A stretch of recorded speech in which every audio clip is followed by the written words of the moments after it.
Salut la famille, aujourd'hui on va parler d'une thématique ô combien intéressante pour tout entrepreneur qui se respecte. Je suis sûre que si tu es dans le business ou si tu fais des projets, un temps soit peu, tu t'es déjà posé cette question. Faut-il travailler avec son argent ou avec l'argent de la banque ou l'argent des autres en général? Il y a deux écoles à ce sujet. D'aucuns pensent que non, ils ne veulent devoir rien à personne, il faut travailler avec son propre argent, et d'autres pensent que non, il faut travailler avec l'argent de la banque. D'ailleurs, c'est une thématique qui a été super abordée de façon brillante par un plateau des panélistes super intéressants à Back to Africa. C'était vraiment super intéressant.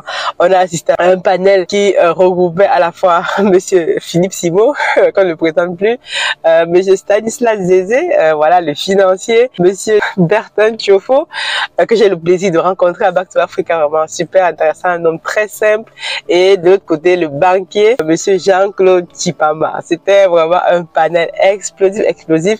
Vous allez voir quelques extraits, c'est vraiment quelques extraits que je vais vous mettre ici pour illustrer mes propos. J'ai eu l'occasion d'assister à cet événement mythique Back to Africa, et je tiens aussi vraiment à saluer. Vous savez, quand c'est bon, il faut dire que c'est bien. Quand quelqu'un de la communauté fait des choses intéressantes, il faut le soutenir, il faut l'encourager. Et moi, j'étais donc allé à Back to Africa cette année pour voir de mes propres yeux ce que ça donnait, parce que l'année dernière, j'étais moi à distance, en streaming. Voilà, je sortais d'un accouchement, je pourrais pas me déplacer avec le petit, mais cette année-ci, je souhaitais donc y aller même pour une journée, parce qu'il fallait que je rentre rapidement le dimanche, parce que j'ai des obligations le lundi, moi ici à Toulouse. Mais la journée de samedi était super intéressante. J'ai fait du networking, on a rencontré les gens des impôts. Je vous dirai tout ça dans cette vidéo-ci. On va parler spécialement de ce thème-là. Faut-il travailler avec son argent ou avec l'argent de la banque? Il y a deux écoles à ce sujet.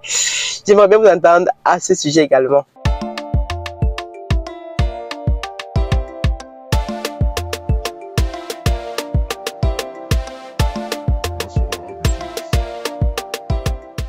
Bienvenue sur Masora Business. Si tu me découvres dans cette vidéo, je m'appelle Aniel Cruzel. Je suis ingénieur logiciel, entrepreneur, multicasquette comme dirait quelqu'un. Donc j'investis massivement actuellement dans la pisciculture au pays, au Cameroun en particulier. Je suis également auteur d'un livre intitulé Investir en Afrique dans la pisciculture.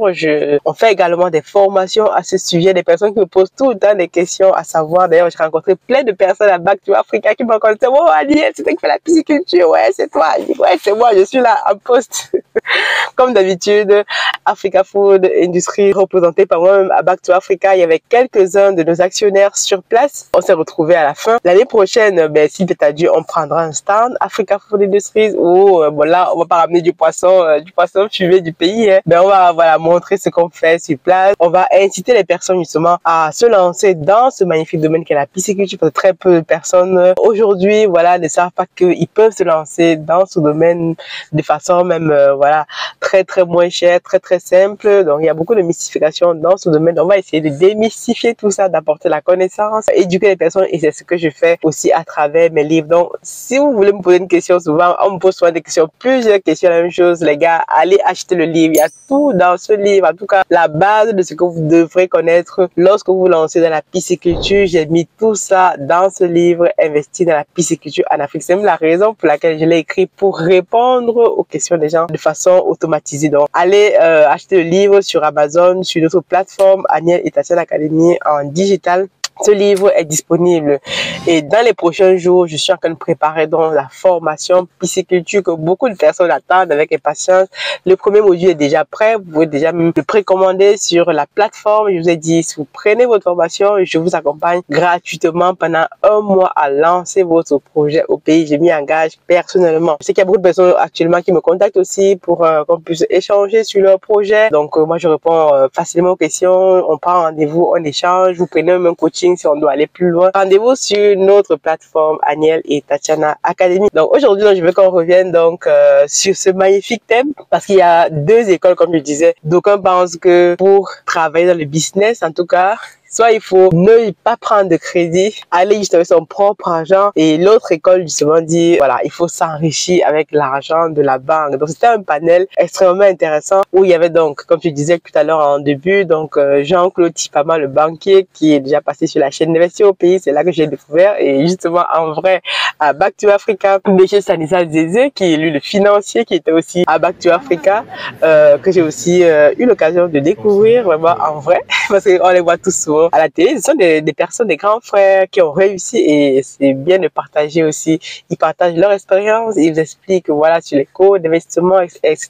Et il y a aussi donc l'industriel qu'on ne présente plus, monsieur Bertin Thiofo, le mentor de Philippe Sivo justement, super intéressant, et Philippe lui-même faisait le modérateur. Donc moi j'étais vraiment très agréablement surprise de ce panel parce qu'il y avait deux écoles. Vous allez voir quelques petits extraits ici, vraiment on va pas tout vous mettre parce que ce sont des événements pour lesquels les gens ont payé. Moi j'ai payé pour aller là-bas, donc c'est la raison pour laquelle je vous mets quelques petits extraits pour que vous puissiez justement avoir un goût, je dis comment on va dire ça, avoir juste je dirais voilà un aperçu de ce qui s'est passé lors de cet événement mythique, et vraiment moi je trouvais voilà, à part quelques petits trucs bien organisés, c'est pas toujours évident d'avoir plusieurs personnes au même endroit sur 2 jours, etc. Donc c'est, en tout cas moi je tire un coup de chapeau ici aux équipes d'Investir au pays pour cet événement. Au moins ça a le mérite d'exister. Quand quelque chose existe et bien fait dans la communauté, il faut encourager, il faut pas toujours se plaindre en disant les Africains ne font rien, les gens qui se plaignent toujours dans leur vie ne font rien, mais eux-mêmes jamais n'ont rien fait. Donc moi j'encourage les événements qui vont arriver. Si on peut y participer avec notre entreprise Africa Food Industries, on le fera, on prendra un stand, et voilà, donc on essaiera à notre niveau d'encourager l'événement et aussi de se faire connaître. C'est un magnifique endroit justement pour faire du networking. J'ai partagé les cartes de visite, je vous dis, comme un événement comme ça, la carte de visite c'est le must to have. Vous avez vos cartes de visite, ou alors vous avez des QR codes. Moi j'ai des QR codes que j'ai sur mon téléphone. Quelqu'un me demandait voilà, Agnès, je veux me former, allez, va sur l'académie, scanne le QR code et bim. Donc revenons donc sur notre sujet rapidement. Comme je disais, il y a deux écoles. Donc moi je suis partisan justement de l'école de monsieur Bertin Thiofo parce que lui c'est un industriel, et justement dans la polémique d'autres, on va dire monsieur Stanislas Zézé, lui il disait voilà, par exemple, justement il ne faut prendre un crédit que lorsqu'on a besoin. Et tu dis qu'il ne faut pas emprunter sauf quand on y est contraint. Alors il y a une chose qu'il faut comprendre. Déjà, comprenez que les banquiers ne sont pas des philanthropes. Ils font du business. Donc ça veut dire que si vous comprenez comment fonctionne la banque et les taux d'intérêt qu'on vous facture, si vous prenez le temps de regarder vos tableaux d'amortissement, vous n'allez jamais emprunter en réalité. Mais ceci dit, on n'emprunte que quand on a besoin d'emprunter, quand on n'a pas le choix. C'est extrêmement important de se rappeler de ça. On n'emprunte pas pour consommer, je suis d'accord avec le banquier, on emprunte pour investir, mais on emprunte non seulement quand on en a besoin, et on n'emprunte pas pour emprunter, parce que si vous empruntez à 15% et que le business dans lequel vous allez investir va vous rapporter 10%, ça n'a pas de sens d'emprunter. Ça veut dire trouver un autre business qui va vous procurer 30%. En réalité, quand je dis qu'on emprunte quand on est obligé d'emprunter, c'est-à-dire qu'on emprunte quand c'est nécessaire, mais il faut savoir emprunter. C'est ça le plus important.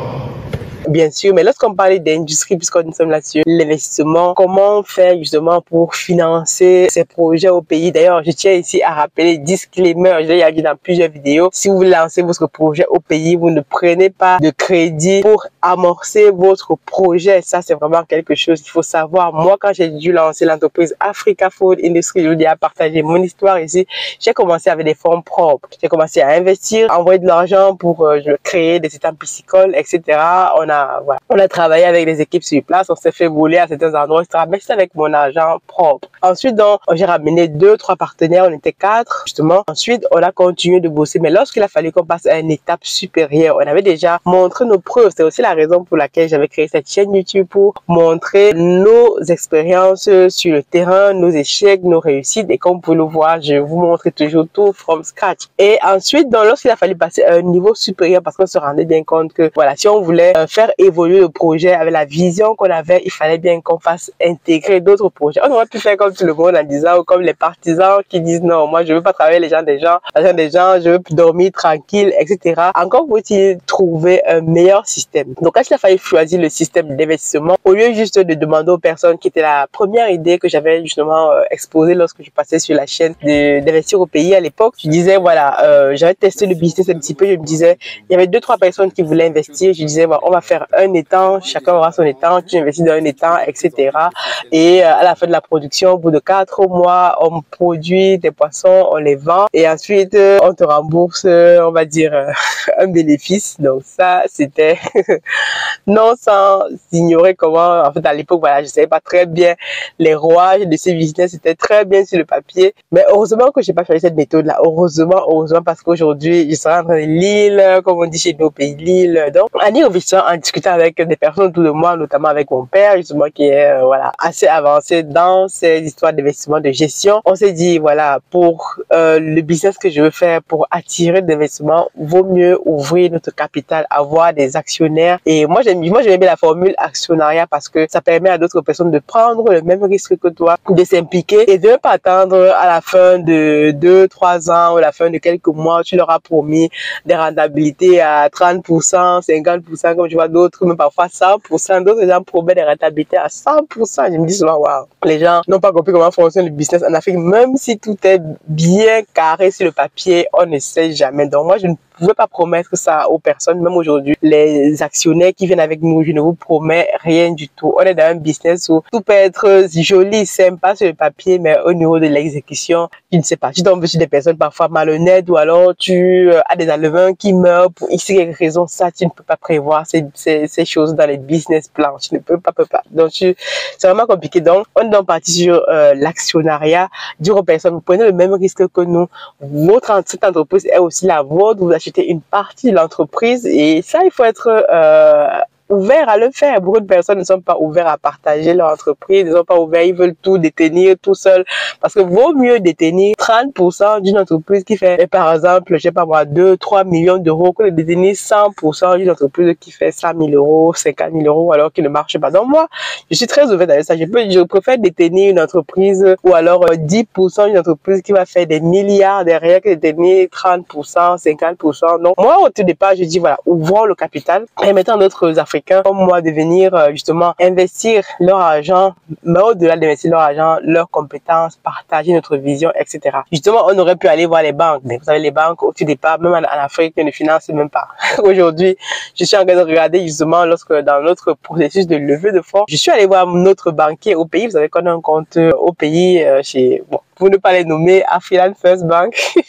On a un compte là-bas où lorsqu'on fait des ventes sur place et on met notre argent dans un compte, donc c'est un élément super important. Vous devez vous professionnaliser. C'est pour ça lorsqu'on a fait la levée de fonds, voilà, on avait déjà créé avant un GIC, on est passé en SARL, on s'est professionnalisé, super important. Vous créez un compte, vous faites vos ventes, vous les mettez dans le banquier, voir comment ça passe. Et moi, je suis allé voir le banquier, il dit, monsieur le banquier, actuellement, voilà, vous voyez notre compte, et si dans quelques mois, on vient demander un crédit, comment ça se passe? Le banquier me dit que bon, c'est déjà compliqué parce que voilà, vous n'avez pas beaucoup de mouvements dans votre compte cette année-ci. Bon, cette année-ci, on a réduit un peu la cadence des ventes puisque nous sommes sur une phase d'investissement. Et le gars me dit, je dis ok, ben voilà, quels sont les dossiers qu'il faut faire? Il me dit, voilà, nous, il faut qu'on soit sûr que vous avez justement des mouvements qui arrivent, etc. Ok, bon, pas de souci. Je lui demande les taux bancaires en Afrique. C'est la raison pour laquelle dans une dernière vidéo, je vous disais que si vous de la diaspora, vaut mieux aller chercher les fonds dans la diaspora. Vous pouvez bénéficier ici, voilà, des subventions, du crowdfunding, comme ce qu'on est en train de faire. Vous mettez ensemble, l'argent va vous coûter moins cher dans ces conditions que d'aller au pays, sous certaines conditions. Donc le gars me dit, vous serez à 14%,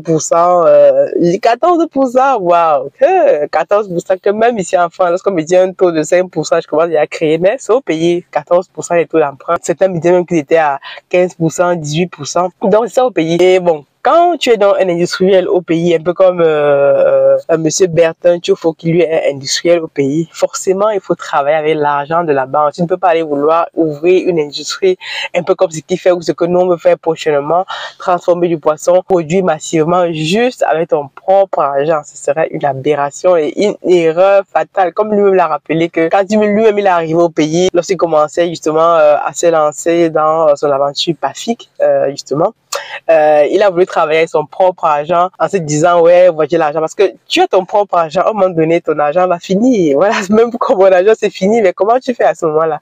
Est-ce que tu arrêtes ton projet? Est-ce que donc il faut bien que tu ailles voir des partenaires financiers qui ont le pouvoir, parce qu'il faut savoir que quand tu es dans l'industrie comme ce qu'on fait, ça demande des fonds colossaux et plus tu investis massivement et plus tu vas donc réduire les coûts parce que tu es dans un environnement où tu as la concurrence, comme me l'a dit Monsieur Bertin. Les expatriés viennent au pays juste avec leur passeport, ils vont voir la banque, on va leur prêter des 100 millions, des 200 millions, sans parfois aucune garantie. Juste avec leur passeport. Et nous, quand on va voir les banquiers au pays, et non, en tant que nationaux, on va nous sortir des taux de 14, de 15%. Donc, je voyais qu'on est déjà mal parti. On n'est même pas sur le même piédestal. Vous avez écouté avec patience et religieusement l'expert financier et le banquier. Au fait, ce sont les mêmes gens.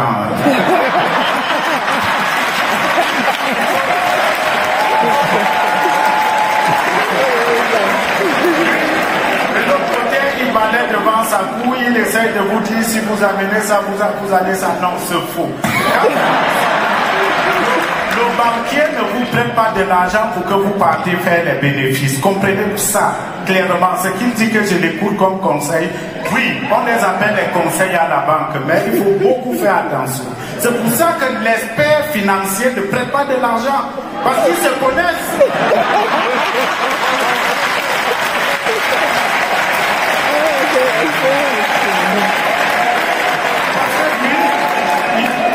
Il prend plus qu'il en fallait, il vous dit des choses, au fond ce n'est pas ça, mais la réalité c'est que quand tu veux faire les affaires, il y a les ennemis condamnés à marcher ensemble. C'est le banquier, c'est l'assureur, c'est les impôts.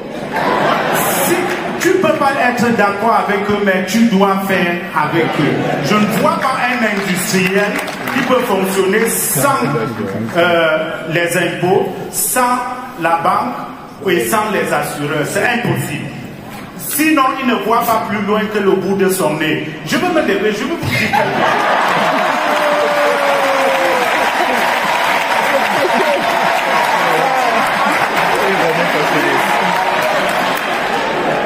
Monsieur Chipama vous dit, si vous déposez 120% de garantie, vous donne de l'argent. Il se fout de la gueule du monde. On est sur le marché en Afrique ensemble. L'expatrié vient avec son passeport. Son passeport. Il vient, on te dit, il a la couverture diplomatique. Il a ceci, il a cela. Il vient, on part dans nos épargnes. On lui donne 100 milliards sans aucune garantie. Vous pouvez voir au Mali, au Cameroun et en Côte d'Ivoire. On les donne ça, sans aucune garantie. Mais quand nous, les nationaux, on arrive, ils demandent qu'il faut des garanties. Tu apportes, il en faut. Tu viens même avec le terrain où il y a la tombe de ton père.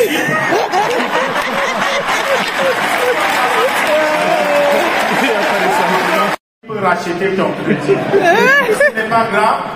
Tel peut racheter ton crédit. On peut revoir comment mettre tes activités en marche. Pour vous dire quoi? Et monsieur, je préfère dire monsieur l'expert. Lui, ils se connaissent entre eux. Il vous dit, quand tu veux construire l'immeuble, je préfère au lieu de construire en 1 an, de construire en 5 ans les clauses et faire des finitions en 5 ans. 10 ans. Mes frères africains, avec de l'argent, c'est les riches qui fonctionnent comme ça.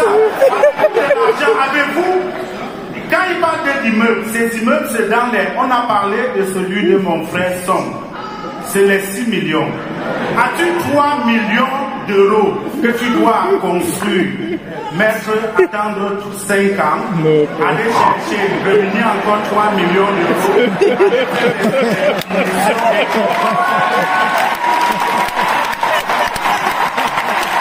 on ne démarre pas la compétition pareil parce que vous avez un expatrié qui fait la même chose que vous, qui produit. Lui, il a des lignes bancaires, des lignes de crédit facilement de 100 000 euros, 200 000 euros, je sais pas, 1 million de francs CFA, 100 millions de francs CFA, des milliards de francs CFA parce que juste avec son passeport ou avec l'appui de son pays, ou alors de sa communauté, parce que vous voyez les Chinois, ils viennent ensemble, les Pakistanais, ils ont le pouvoir financier. Donc quand ils viennent avec du cash, on garantit la banque les paye. Mais nous, quand on vient comme ça, on est peut-être de la diaspora, on est ensemble, les banques sont très très méfiantes. Donc c'est aussi peut-être un problème au niveau des banques. Donc c'est un peu ça qu'il disait justement, il est allé au pays avec son propre argent, il s'est cassé la gueule. Il dit aujourd'hui, il ne recommande pas ça, surtout dans l'industrie. Si vous commencez un projet tout petit avec vos petits moyens, allez avec votre propre argent. Mais ce que vous dites souvent que non, comme si dans ce panel, dans le panel juste avant, il y avait Monsieur Ibrahima Silla, je pense, qui est passé justement sur la chaîne Investir au pays, qui lui est au Sénégal, qui fait justement du transport. Mais lui, j'ai suivi sa vidéo avec intérêt, qui disait que lui n'a pas de crédit, il est bien content. Bon, ça c'est sa philosophie. Peut-être dans son secteur, il préfère commencer, il faut commencer sans crédit et continuer dans cette lancée. S'il arrive à se développer, il se développe même, c'est très très bien. Mais dans l'industrie, quand tu te lances dans l'industrie, c'est que moi j'ai justement constaté avec ma petite expérience avec Africa Food Industries, nos ambitions, nos projets, il va nous falloir des fonds, mais des fonds massifs. Il faut qu'on investisse massivement, par exemple, pour maximiser, multiplier par 3 à 4 notre production. Et lorsqu'on va réussir à multiplier par 4 notre production, les intrants qui vont avec, les alevins, les aliments, tout ça, plus on achète en grande quantité et plus on réduit les coûts, parce que quand tu achètes des choses en petite quantité, ça te coûte forcément plus cher. Donc imagine 2 personnes comme ça, une personne qui achète en petite quantité, qui fait avec son argent, et une autre personne qui a des fonds, des capitaux, qui achète tout en gros, tout en gros, tout en gros, tout en gros. Au final, là où le kilogramme de poisson te coûte par exemple 1500, 1800 à produire, celui qui achète en gros, ça lui coûte peut-être 1000 francs, 1100 francs à produire. Tu vois que tu es donc, cette personne est plus rentable que toi, qui a des propres fonds et qui va donc ces 2 philosophies à avoir. Donc les gens parfois ont peur de dire non, c'est l'agent de la banque qui va t'arrêter. Après, les banquiers ne sont pas des gens de cœur. Les banquiers sont là, quand ils te prêtent, ça veut dire que ils savent que ton business a un potentiel. Et ils ont appris toutes les garanties.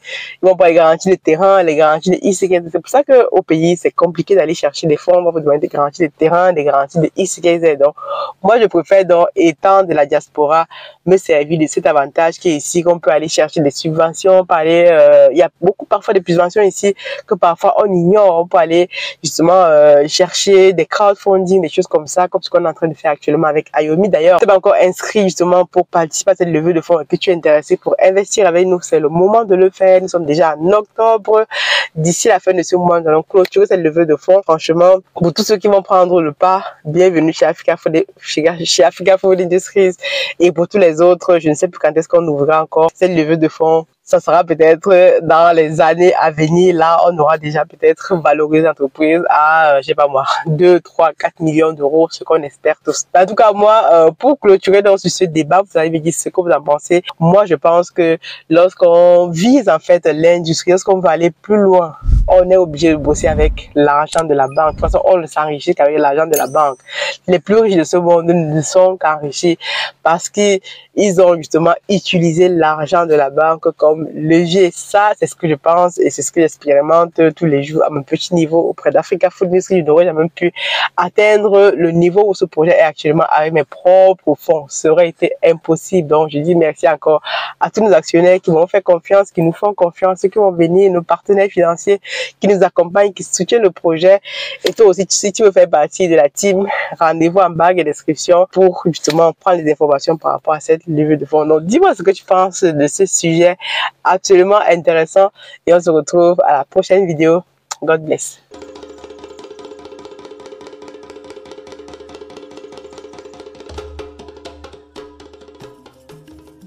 Bienvenue chez Africa Food Industries, votre partenaire de confiance pour une alimentation saine et de qualité.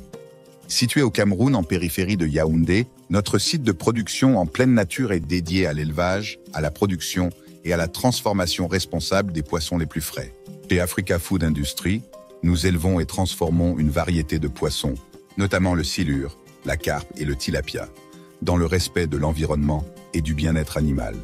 Nos processus d'élevage rigoureux garantissent que chaque poisson est traité avec le plus grand soin, du moment de la capture à son arrivée sur votre table.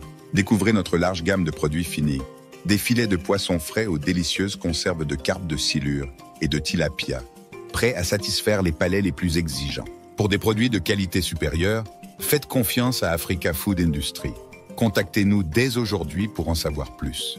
Africa Food Industry, nourrir le monde, une bouchée à la fois.